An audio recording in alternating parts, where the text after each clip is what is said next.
You're listening to the BBC World Service. This is Europe Today. It's 17:16 GMT. The Basque separatist group ETA has suffered a series of setbacks. Last month, its military chief was arrested, and 34 members of a youth group with alleged links to the organisation have also been detained. And now, for the first time in more than 3 decades, the Basque Country in Spain is governed by a non-nationalist coalition determined to stamp out ETA's operations. So what does this all mean for the future of a group which is believed to be responsible for more than 800 killings? Ramon Goni reports now from ETA's heartland in northern Spain. Behind a barbed wire fence in the heart of the Basque Country, steel and stone clash beneath a blazing sun. Next to a mountainous road in the small town of Ordizia, a lonely workman in a bulldozer prepares the ground for Spain's new high-speed rail link. Not far from there, on the other side of the hill, woodcutters clear a slope for a tunnel entrance.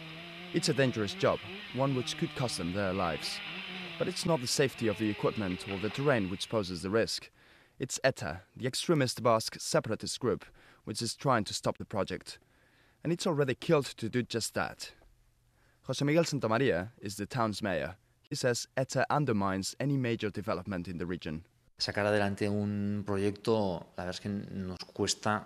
Getting ahead with a project here is much more difficult than any other place in the world.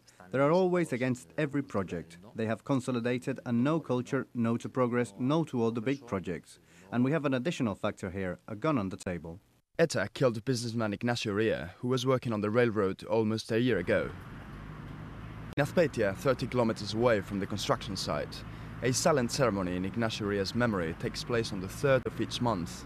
Family, a few neighbors and politicians gather at the spot where he was shot dead by a 24-year-old medical school graduate. ETA's political wing and its supporters remain in many small towns like Azpeitia, refusing to condemn such killings. But Ignacio Ria's murder was a watershed moment for the radical nationalists in the Basque region.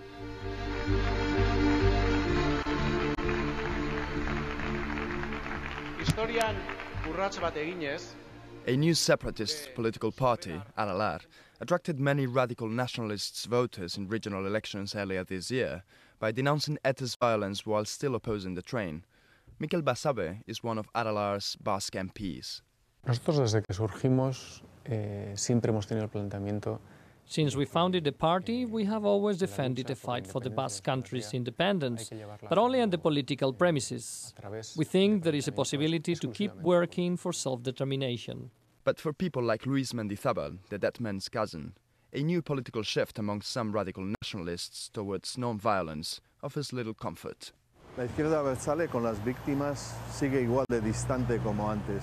The radical nationalists remain as far as ever from the victims. In our case, Manoli, Ignacio's widow, does not forget. What hurts the most is the fact that people she knows have not been able to say 2 words to her, condemning Ignacio's murder. The radical nationalists might be evolving towards a new position, but not yet with the victims, and that hurts.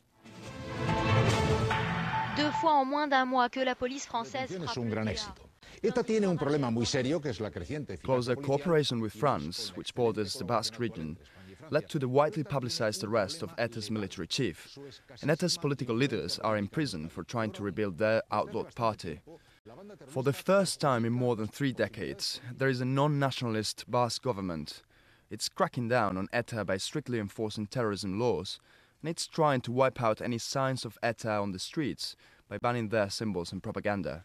Rodolfo Ares is in charge of security for the Basque government. He says their policy of zero tolerance is working.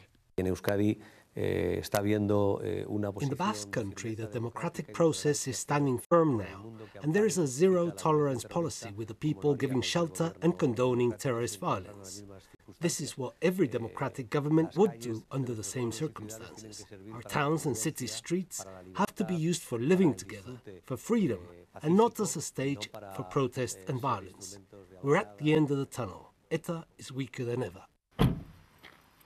The valley where the main railway junction will be is in the heart of the Basque Country. It's still a radical nationalist stronghold. Nico Moreno, the mayor of Elorrio, one of the valley towns, does not want the new high-speed train to thunder through the mountains. He says alternative proposals to the high-speed train were ignored when the campaign against the train was linked to ETA. Now, the Abertzale left, the radicals, is reformulating its strategy. Nico Moreno is part of the debate within the radicals. The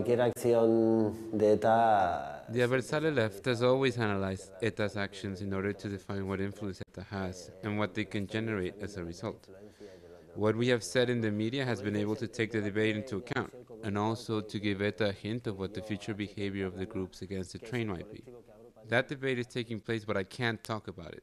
It's not the first time that ETA has had to reinvent itself in a changing political landscape.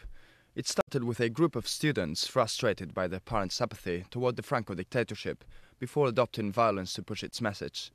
Paddy Woodworth has studied ETA and written books on its history and methods.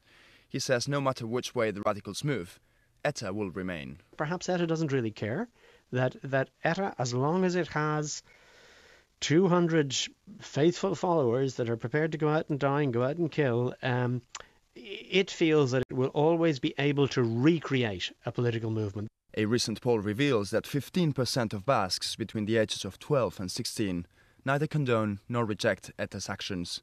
After 50 years, and at a critical crossroads, ETA might not find it that difficult to recruit a new generation of followers. And that was Ramon Goni reporting on the latest on ETA.